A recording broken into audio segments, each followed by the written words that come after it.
Hello everyone, मैं पारुल गाबा, associate professor KRCHE। आज हम डिस्कस करेंगे topic components of service. Service marketing का ही एक टॉपिक है।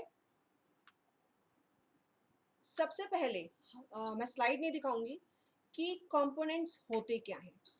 देखिए, अगर मैं सर्विसेज की बात करूं तो सर्विसेज दो तरह की होती हैं, एक तो टेंजिबल और एक इंटेंजिबल। टेंजिबल में मतलब आपको कुछ साथ में फिजिकल भी कुछ दिया जाता है, बट इंटेंजिबल जो कंप्लीटली हमको दिखाई नहीं देती है। तो किसी भी सर्विस को बनाने के लिए उसमें कंपोनेंट्स होते हैं। वो कंपोनेंट्स क्या क्या होते हैं, राइट? पहले कंपोनेंट की अगर मैं बात करूं तो फिजिकल प्रोडक्ट, देन सेकंड की सर्विस प्रोडक्ट, थर्ड की service environment, and the fourth is service delivery. Now what is physical product?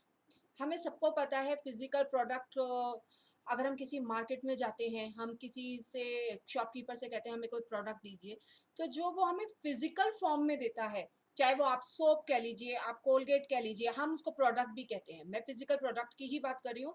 वो सब एक शॉपकीपर क्या है, कस्टमर ने मांगा, वो सर्विस प्रोवाइड कर रहा है, बट जब वो प्रोवाइड कर रहा है तो साथ में क्या दे रहा है, एक फिजिकल प्रोडक्ट भी दे रहा है। हम एक एग्जाम्पल और भी ले सकते हैं।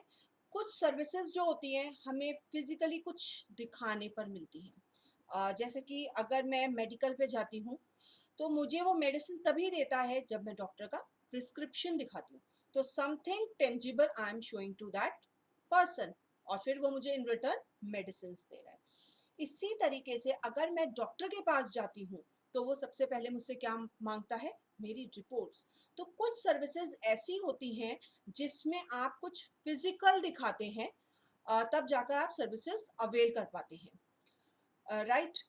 अब आता है आपका सर्विस प्रोडक्ट।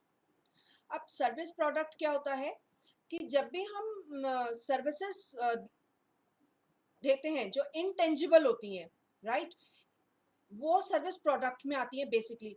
अब इसमें क्या होता है कि जो कंज्यूमर होता है ना, उसको कुछ टेंजिबल नहीं मिल रहा होता, वो कुछ एक्सपीरियंस ले रहा होता है। मैं एक एग्जांपल ले सकती हूँ, जैसे कि अगर मैं स्पा पे गई हूँ तो मुझे कोई चीज़ फिजिकल नहीं मिल रही है, बट मैं वो एक्सपीरियंस ले रही हूँ कि वो कैसा है। अगर मैं किसी सैलून पे गई हूँ तो वो मेरे हेयर कट कर रहा है, तो मुझे कुछ मिल नहीं रहा, बट मेरे को एक्सपीरियंस मिल रहा है। मैं उस टाइम, ये एक ऐसी स्टेज हो जाती है जिसपे हमें एक्सपीरियंस, जो हमारा डिजायर्ड आउटकम है, क्या वो मैच हो रहा है या नहीं हो रहा, वो हमें इस स्टेज पर पता लगता है। सर्विस एनवायरनमेंट, सर्विस एनवायरनमेंट की मैं अगर बात करूं तो एनवायरनमेंट वो होता है जो मुझे दिखाई देता है, राइट? जैसे कि फिजिकल एम्बियंस हो गया। अगर मुझे, मैं स्विमिंग पूल जा रही हूँ तो वो कितना क्लीन है, तो मुझे ये सारी चीज़ें दिखाई देती हैं। अ, अगर अब हम अगर फोर्थ कंपोनेंट की करें, ये मैं आपको एक जिस्ट दे रही हूँ, आगे हम इसको डिटेलिंग में फिर से करेंगे। अगर मैं सर्विस डिलीवरी की बात कर रही हूँ तो अल्टीमेटली हमारे कस्टमर को क्या चाहिए, हमारे कस्टमर को चाहिए कि उन तक गुड्स कैसे पहुंचे हैं। अगर मैं फ़ोन करती हूँ, सपोज करिए मैं एक रेस्टोरेंट में फ़ोन करती हूँ, अपने रूम से, होटल में सॉरी, फ़ोन लगाती हूँ कि मुझे खाना चाहिए। अगर वो 2 घंटे के बाद आए तो आपको कैसा लगेगा? आप क्या अपने मन में लेकर आओगे कि यहाँ की सर्विस डिलीवरी कैसी है, राइट? तो अगर आप सर्विस को बहुत अच्छे से अपने कंज्यूमर तक पहुंचाना चाहते हैं तो उसका डिलीवरी चैनल्स देखने होंगे। अगर मैं एग्जांपल की बात करूं तो I can take the example of responsiveness of the staff, कितनी जल्दी वो एक्टिव होते हैं, राइट? तो अब हम डिटेल में डिस्कस कर लेते हैं मेन कंपोनेंट्स। जैसा कि मैंने आपको फिजिकल प्रोडक्ट के बारे में बता चुकी हूँ, ऐसे प्रोडक्ट जिसको हम देख सकते हैं, हम छू सकते हैं, जैसे कि कोई भी ऑटोमोबाइल्स हो गया, कंप्यूटर, बुक्स, जो भी प्रोडक्ट होना चाहिए वो हमें ध्यान रखना चाहिए कि वो कस्टमर ओरिएंटेड हो, जो भी हो वो उसकी नीड्स के अकॉर्डिंग हो, एंड उसको सेटिस्फैक्शन दे। उसको here means customer. Now the service product, service product में मैंने आपको कहा आप एक्सपीरियंस ले रहे होते हैं, मैंने एग्जांपल दिया, आप स्पा में जा रहे हैं, आप हेयर कट में जा रहे हैं। हम एक और एग्जांपल ले लेते हैं, जैसे कि आप शोरूम पर जाते हैं कार के, तो आपको कार के शोरूम में घूमने दिया जाता है। क्या होता है, आप देख रहे होते हैं कि कौन सा कार अच्छी है, कौन सा मॉडल अच्छा है, और एट टाइम्स आपके पास सेल रिप्रेजेंटेटिव्स नहीं होते। तो उस टाइम क्या हो रहा है, आपके यहाँ पास फिजिकली कार ट्रांसफर नहीं हो रही है, you are just taking the experience of what, that which model is better. Then service environment में आपका फिजिकल आप एनवायरनमेंट बना लेते हैं कि आप फिजिकली एम्बियंस कैसे हैं। अगर एक एनवायरनमेंट होता है, अगर हम लोग डीयू के पास जाते हैं, डीयू में तो उसके पास देखेंगे आसपास कैंटीन्स बहुत हैं और खाने का बहुत है, वो पिक्चर्स लगा के कि यहाँ पर खाना मिलता है, फूड मिलता है, तो वो एक ऐसा एनवायरनमेंट क्रिएट कर देते हैं। वो किस चीज़ का सिग्नल देता है, वो एनवायरनमेंट सिग्नल देता है इंटेंडेड मार्केट सेगमेंट का, और कि यहाँ पर ऑर्गेनाइजेशन अवेलेबल है, राइट। तो फिजिकल एनवायरनमेंट बहुत ज़्यादा इम्पॉर्टेंट रोल प्ले करती है in providing the services, because कुछ सर्विसेज जो होती हैं वो मेनली डिपेंड होती हैं एनवायरनमेंट पे, जैसे कि हमारी होटल की bookings and all. Then service delivery, ये बहुत अच्छे से कहा गया है, plan your work and work your plan. इसका मतलब क्या है, service delivery actually happens when customer buy the service, जब वो आपकी सर्विसेज को अवेल कर रहा होता है। बट अब आपको इन एक्चुअली उसको सर्विसेज कैसी मिली हैं, मैंने आपको एग्जांपल दिया था कि मैं अगर किसी होटल में फ़ोन करती हूँ फॉर फूड, अगर वो मुझे टाइमली नहीं मिल रहा, तो मेरा क्या है, होटल का सर्विस डिलीवरी चैनल जो है वो वीक है। तो सर्विस प्रोवाइड करते वक्त सर्विस डिलीवरी का बहुत ध्यान देना पड़ता है। अगर हम कोई चीज़ जोमेटो से ऑर्डर करते हैं, वो 2 घंटे के बाद 3 घंटे के बाद आए, तो आपको कैसा लगेगा। तो हमें, अगर we want to be successful in this dynamic changing environment of competition, तो हमें क्या करना होगा, हमें अपनी स्ट्रैटेजी इस तरीके से बिल्डअप करनी पड़ेगी कि हमारे सारे कंपोनेंट्स जो हैं वो इंटर रिलेटेड हो। अगर हम प्रोडक्ट्स की बात कर रहे हैं, तो प्रोडक्ट होने चाहिए, और but according to the needs of the customer, right. Environment भी होना चाहिए, देन सर्विस प्रोडक्ट भी होना चाहिए, एंड मेनली डिलीवरी, वो भी प्रॉपर वे में एक कस्टमर तक पहुंचनी चाहिए। ओके, अब हमें कंपोनेंट्स पता लग गए हैं, अब हम लेवल ऑफ सर्विसेज में चलते हैं। देखिए, सर्विसेज की बात करें हम, तो 4 लेवल्स होते हैं, कोर और generic level, expected level, augmented level and the potential level. Now what is core? Core का मतलब होता है बेसिक। बेसिक सर्विसेज जो हम अवेल कर रहे हैं ना, उसका मेन पर्पस क्या है। एक कोर और जेनरिक लेवल में ये भी कहा जाता है कि जो इसमें कुछ समथिंग टेंजिबल मिलती है हमें, जैसे सोप, शैम्पू, हम और बहुत सारे एग्जाम्पल्स हैं जो आप इसमें ले सकते हैं कोर और जेनरिक में। कोर का आपको स्टार्टिंग ही पता लग गया कि जिसके लिए मैं सर्विस ले रहा हूँ या जिस चीज़ के लिए मैं ले रहा हूँ, राइट। अगर मैं सर्विसेज की बात करूँ ना, एक हम थोड़ा ब्रॉड वे में चलते हैं। सर्विसेज जो होती है ना, अगर वो जनरल भी होती हैं और स्पेसिफिक सर्विस भी होती हैं।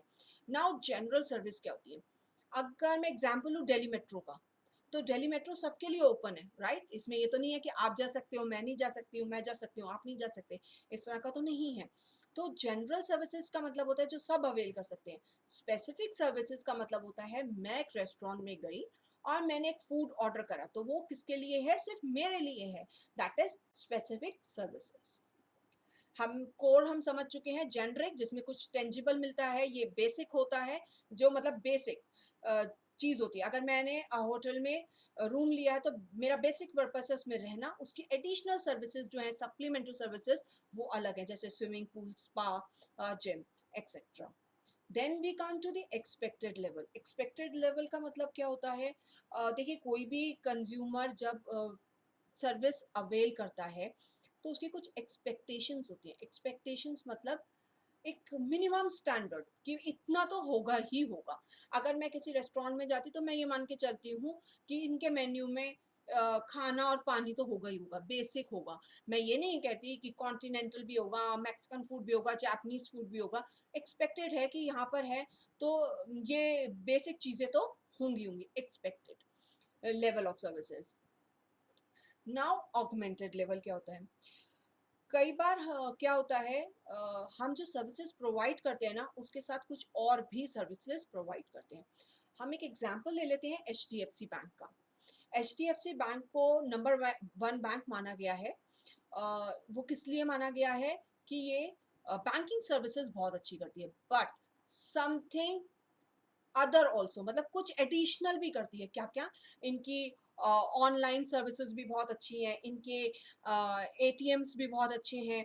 तो ये क्या ऑगमेंटेड, जो आप मेन काम कर रहे हो उसके साथ साथ आप जो सप्लीमेंट्री या फिर एडिशनल सर्विसेज प्रोवाइड कर रहे हो वो भी आपकी अच्छी है। तो augmented means main plus additional services. ना हो पोटेंशियल, हमें पता है हम एक चेंजिंग एनवायरनमेंट में रहते हैं और चीज़ें बहुत फ्रीक्वेंट बदलती हैं। अब जो मैं आपसे एक क्वेश्चन पूछती हूँ, हमने जो कंप्यूटर के सॉफ्टवेयर सीखे थे क्या वो रेगुलर बेसिस पे अपडेट होते हैं? राइट। हम सबसे बड़ा एग्जाम्पल कार्स का ले लेते हैं, हर साल नया मॉडल आता है, कुछ इनोवेशन होता है। तो पोटेंशियल का मतलब होता है कुछ चेंज होने की क्षमता, अगर मैं बिल्कुल प्योर हिंदी में बोलूँ तो क्षमता टाइप। तो पोटेंशियल चेंज होना, कब चेंज होना? According to the changing environment. Potential, हर एक सर्विसेज में पोटेंशियल होता है कि वो अपने आप को रेगुलर अपडेट करे according to the changing environment. तो these are the level of services. Product, product के बारे में हम सब ने पता है, टेंजिबल, हमें सबसे ज़्यादा दोनों में ही पता ही लग गया है। सर्विसेज मेनली इंटेंजिबल होती है और कहीं ना कहीं इसलिए बहुत सारे एफर्ट्स लगते हैं इसकी कॉस्ट को कैलकुलेट करते हुए। जैसे कि प्रोडक्ट में भी, प्रोडक्ट की भी लाइफ साइकिल होती है, उसमें भी इंट्रोडक्शन, ग्रोथ, मैच्योरिटी, डिक्लाइन, ये सारी चीज़ें होती हैं। इसी तरीके से सर्विसेज में भी कंपटीशन होता है, इसमें भी एक लेवल आता है, एक सैचुरेशन पॉइंट आता है। और इसकी भी 4 स्टेजेस होती हैं। पहली स्टेज जो होती है वो होती है इंट्रोडक्शन, दूसरी स्टेज जो होती है वो होती है growth, third is maturity and decline. We will discuss one by one everything. Let's talk about introduction first. अगर इंट्रोडक्शन की बात करूं मैं, तो जैसे प्रोडक्ट होता है, प्रोडक्ट में भी आप आपकी ये एक ऐसी स्टेज होती है जिसमें सेल्स जो होती हैं वो कम होती हैं। क्यों कम होती है? क्योंकि आपका प्रोडक्ट अभी नया है, जो कस्टमर है वो अभी अवेयर नहीं है आपके प्रोडक्ट के बारे में। तो इस स्टेज में तो ये होता है कि आपको बस अपनी प्रोडक्ट को, अपनी सर्विसेज को आपको पोजीशन करवाना है इस मार्केट में, राइट। अब एक ग्रोथ आ जाती है। ग्रोथ में अगर हम देखें, हम एक ऐसा करते हैं, हम एक ये ग्राफ सा बनाया हुआ है मैंने, इसको ही हम देख लेते हैं, राइट। इंट्रोडक्शन में मैंने जो कहा था लो सेल्स, राइट, क्योंकि लोग अवेयर नहीं होते हैं। हाई कॉस्ट, आपकी कॉस्ट ज़्यादा होती है क्योंकि आप अभी मास प्रोडक्शन नहीं करते हैं, या फिर बहुत ज़्यादा कॉस्ट को नहीं लगाते हैं अपनी सर्विसेज प्रोवाइड करने में, because you know you you are not sure कि ये सक्सेसफुल होगा या नहीं होगा। एंड इंट्रोडक्शन में at times there are no profits, but हम ठीक हैप्पी रहते हैं when the our cost are covered, you know. Growth stage की बात करूं मैं, तो इंक्रीजिंग सेल्स हो जाती हैं, राइट। और इसमें क्या हो जाता है, आपकी कॉस्ट रिड्यूस हो जाती है। Why reducing? क्योंकि अब आपका सर्विसेज जो है वो बढ़ रही हैं, लोग उसे कंज्यूम कर रहे हैं, लोगों को अवेयरनेस आ गई है, लोगों को विश्वास आ गया, they have become loyal towards you, right. और ये एक ऐसी स्टेज होती है जिसमें आप प्रॉफिट भी अर्न करना शुरू कर देते हैं। देन मैच्योरिटी, अगर मैच्योरिटी की बात करूं तो इसमें भी रिड्यूसिंग कॉस्ट होती है और आपके प्रॉफिट्स भी अभी तक अच्छे रहते हैं, तो उसमें कोई इशू नहीं आता है। अब डिक्लाइनिंग स्टेज एक ऐसी स्टेज आ जाती है जहां पर हमारा ग्राफ नीचे हो जाता है। अगर आप देखेंगे तो ग्राफ नीचे जा रहा है, राइट। तो उसमें आपको क्या करना होता है कि आपकी जो सेल्स होती हैं वो रिड्यूस होने लग जाती हैं, आपकी जो कॉस्ट होती है वो एक कांस्टेंट रहती है, राइट, और आपके जो प्रॉफिट्स होते हैं वो रिड्यूस होने लग जाते हैं। तो इस टाइम पर हर प्रोडक्ट की एक लाइफ साइकिल होती है, एक सर्विस की लाइफ साइकिल होती है। तो उस टाइम पर हमें क्या करना चाहिए? अब डिक्लाइन स्टेज एक ऐसी स्टेज है जिसमें हम डिसाइड करते हैं क्या हमें अपनी सर्विसेज को कंटिन्यू करना है या उसको बंद कर देना है, शट डाउन जिसको हम कहते हैं। अगर सर्विसेज को हमें हमेशा कंटिन्यू रखना है तो क्या क्या इनोवेशंस लाने होंगे, क्योंकि हम जानते हैं कि कस्टमर की प्रेफरेंसेस जो हैं और टेस्ट है वो बहुत ही फ्रीक्वेंट चेंज होता है। तो हमें क्या चाहिए कि हमें अपडेट करते रहने चाहिए अपने प्रोडक्ट्स को, अपनी सर्विसेज को, according to the needs of our customers. I hope these four stages are very much clear to you, right? This is introduction, growth, maturity, and decline. क्या सर्विसेज का आइडिया डेवलप करना, एक idea आया हमको और हमने service develop कर दिया, क्या ये इतना आसान होता है? क्या इसमें एफर्ट्स नहीं लगते? हम जानते हैं कोई भी सर्विसेज हम मार्केट में इंट्रोड्यूस करें उसमें बहुत सारा एफर्ट लगता है, क्योंकि अगर हमारी स्ट्रैटेजी या हमारे रिसर्च एंड डेवलपमेंट में ज़रा सी भी कमी रह जाती है तो वो उसका रिजल्ट क्या होता है? लॉसेस। लॉसेस फाइनेंशियली भी होते हैं, लॉस ऑफ रेपुटेशन भी होता है, लॉस ऑफ गुडविल भी होता है। तो कभी भी अगर कोई भी चीज़ का हमको आइडिया आए, राइट, तो हमें एकदम से नहीं उसको स्टार्ट कर देना चाहिए। बहुत सारे स्टेप्स होते हैं और वो स्टेप्स हमें वन बाय वन फॉलो करने चाहिए ताकि अल्टीमेटली जो हम सर्विसेज प्रोवाइड करें अपने कस्टमर्स को वो उनको सेटिस्फैक्शन भी दे और कहीं ना कहीं कंपनी के लिए रेवेन्यू भी जनरेट करे। अगर मैं पहले स्टेप पर आऊँ तो सबसे पहले होता है आइडिया जनरेशन, राइट। किसी भी सर्विस को डेवलप करने के लिए सबसे पहले क्या होना चाहिए? एक आइडिया होना चाहिए। क्या काम करेंगे, कब करेंगे, कैसे शुरू होगा। बहुत सारी कंपनीज हैं जो आती हैं आइडियाज़ के साथ चली जाती हैं, राइट। हमारे आइडिया में ऐसा क्या यूनिक है, क्या डिफरेंट है हमारे कॉम्पिटिटर्स से, कि हम ये चीज़ सर्विसेज को डेवलप करें। अब जब हम आइडिया डेवलप करने लगते हैं तो हम दोनों ही चीज़ें देखते हैं। क्या क्या? अपने internal sources and our external sources.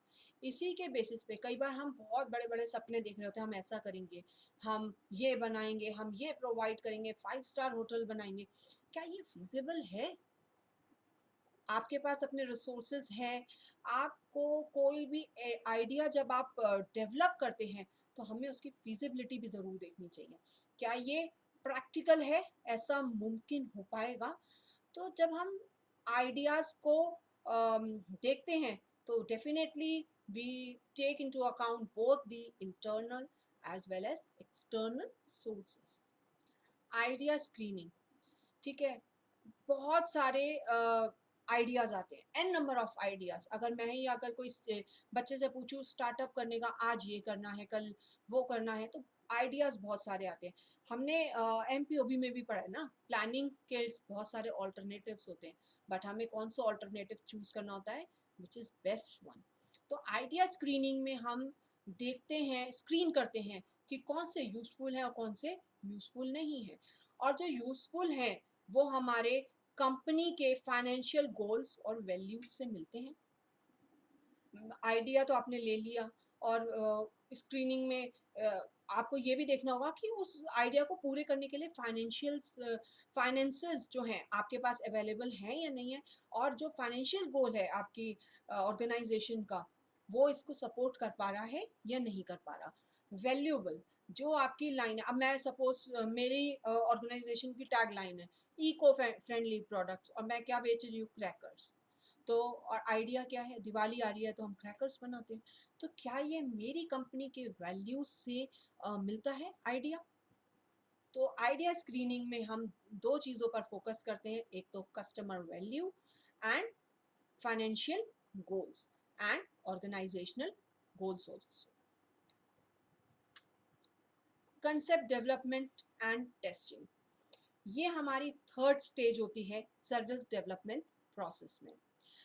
इसमें क्या होता है कि जो हमारे अच्छे आइडियाज़ हैं उनका हम डिटेल कंसेप्ट बनाते हैं, और जो भी वो कंसेप्ट होता है वो कस्टमर कंज्यूमर ओरिएंटेड होना चाहिए, राइट। आपने आइडिया आ गया, स्क्रीनिंग कर ली, स्क्रीनिंग के बाद आपके दिमाग में हो गया कि अब हमें इस टाइप का सर्विस बनानी है, उसकी अब डिटेलिंग करिए। और डिटेलिंग जब भी करिएगा आप अपने माइंड में किसको रखेंगे, अपने कंज्यूमर को। वाई? बिकॉज अल्टीमेटली ये कंज्यूमर ही है जो आपकी सर्विसेज को अवेल करेगा, राइट।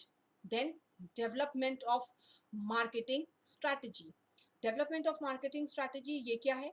ये आपकी फोर्थ स्टेज है, right. In this step company tries to come up with the strategies to introduce a promising services into the market. अब आप strategies बनाते हो, marketing strategies, उस strategies के थ्रू आप कंज्यूमर को, अपनी जनरल पब्लिक को बताते हो कि हम एक सर्विसेज के साथ आ रहे हैं, और देखिएगा वो बहुत ही प्रॉमिसिंग सर्विस होगी। हमने टीवी में भी बहुत सारे ऐड देखे हैं कि कुछ एक हल्का सा ऐड दिखा दिया, वेट, या फिर नेक्स्ट टाइम। तो वो कुछ ऐसी मार्केटिंग स्ट्रैटेजी बनानी है कि हमें लोगों को बताना है कि हम स्ट्रैटेजीज, हम प्रॉमिसिंग सर्विसेज बना रहे हैं फॉर द कंज्यूमर्स, क्योंकि हमने सारी डिटेलिंग, सारा डेवलपमेंट करा है कंज्यूमर को ध्यान में रखते हुए, राइट। देन हमारा आता है नेक्स्ट स्टेज, बिजनेस एनालिसिस। अब आप कोई भी बिजनेस करते हैं, हम जानते हैं कि हम उसमें रिस्क होता है।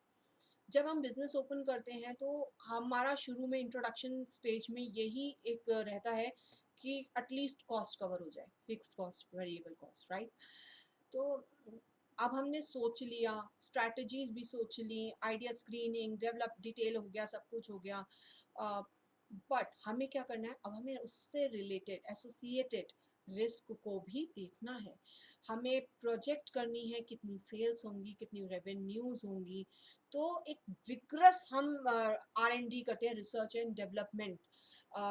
मैं इसको पढ़ के बताती हूँ। The service concept is put through a vigorous business analysis or test in order to ascertain projected sales and revenues, and also assess risk and whether the idea of service is financially feasible, right। आपका idea आ गया, अब आप उससे related risk वगैरह भी check कर लेते हो, राइट। अगर ये स्टेज भी आपकी पास हो जाती है तो आप फिर क्या करोगे? देन आप नेक्स्ट स्टेज पर एंटर करोगे, दैट इज सर्विस डेवलपमेंट। जब हम सेटिस्फाई हो जाते हैं कि जो प्रोडक्ट का, जो सर्विसेज का आइडिया है वो हमारे कंपनीज के गोल से मिलता है, तो कंपनी जो है ग्रीन लाइट इशू कर देती है, go ahead, go for the development of the services. The research and development wing of the, फिर विंग जो होती है कंपनी की, वो एक्टिव हो जाती है। वो कंसेप्ट पर महीनों साल तक काम करती है to come up with the working and functional prototype of the service concept, यानी सर्विस का डेवलपमेंट पूरा एक रोड मैप बनता है। अगर आज मेरा सपना है कि मैं एक होटल खोलूं, तो क्या यह रातों रात खुल जाएगा? मैं भी आइडिया देखती हूँ कहाँ खोलूँ, इस जगह पे खोलूँ, स्क्रीनिंग करती हूँ, उसके बाद में बिजनेस एनालिसिस करती हूँ कि यहाँ पर कितने सारे होटल्स हैं जो और भी खुले हुए हैं, इनसे रिलेटेड रिस्क क्या है, हम रेवेन्यू भी जनरेट कर पाएंगे या नहीं कर पाएंगे। अगर ये सब चीज़ों में हम पास हो जाते हैं तो हमें ग्रीन सिग्नल मिल जाता है, गो अहेड। तो हम क्या करते हैं, हमारी R&D जो है कंपनी के विंग, वो एक एक्टिव हो जाती है और वो डेवलपमेंट में शुरू हो जाती है। यहाँ से हमारा प्रोसीजर जो होता है डेवलपमेंट का स्टार्ट हो जाता है। Now the next step is test marketing. ये क्या है? ये रियलिस्टिक टर्म्स में टेस्टिंग करती है। अभी तो क्या है, हमने सिर्फ अपनी मर्जी से एनालिसिस करा है, पूछा है, अब क्या करें, ये रियलिस्टिक मार्केट सेटिंग्स में करती है। ये स्टेज एक ऐसी स्टेज है जो प्रोवाइड करती है, इंसाइट प्रोवाइड करती है कि कैसे हमारी सर्विसेज जो हैं वो मार्केट में इंट्रोड्यूस्ड होंगी, एडवर्टाइज होंगी, और फाइनली हमारे कंज्यूमर कस्टमर को सोल्ड करी जाएंगी। तो there four these are the optimisations therefore any optimisation, अगर ये रियलिस्टिक होती है कि हमने पहले मार्केट में अगर हमें लगता है कि नहीं इस स्ट्रैटेजी को फॉलो करने से फेलियर होता है, तो हम क्या करते हैं, कुछ चेंजेस होंगे तो डेफिनेटली हम करेंगे। तो यहाँ पे अगर मैं वर्ड यूज कर रही हूँ टेस्ट मार्केटिंग, तो ये क्या है, ये रियलिस्टिक टर्म्स में है। Then comes the commercialization. Now what is commercialization? This is the final step of service development process based on the information gathered during the test marketing। आपने देख लिया कि रियलिस्टिक टर्म्स में अगर हम इन सर्विसेज को मार्केट में लेकर आएंगे तो क्या होगा उसका। तो उसके बाद क्या होता है, द बिजनेस मैनेजमेंट में either decide to go ahead with the launch of the service और put it as a back burner.